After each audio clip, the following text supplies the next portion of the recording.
Sa bisa ng warrant of arrest, isang binatilyo naman ng arestado ng Gensan PNP sa kasong 3-count statutory rape sa Purok Maliga National Highway, Tantangan South, Cotabato. Ang kabuuan ng balita mula kay Patrolwoman Flora May Azares. Arestado ang isang binata na tinaguri ang top 2 city most wanted person para sa kaso nitong 3 counts of statutory rape sa Purok Maliga National Highway, Tantangan South, Cotabato, nito lamang Abril 22 taong kasalukuyan.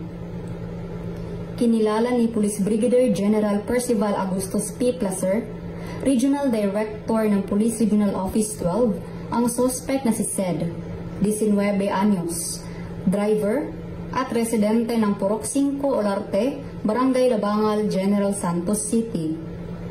Ayon kay Police Brigadier General Placer, naaresto ang suspect sa bisa ng warrant of arrest na inihain ng mga operatiba ng General Santos City Police Office kasama ang IDMB, GSCPO, Criminal Investigation Unit GSCPO, RID-12, Tracker Team Bravo, at City Mobile Force Company GSCPO sa kaso nitong 3 counts of statutory rape na walang inirekomendang piyansa.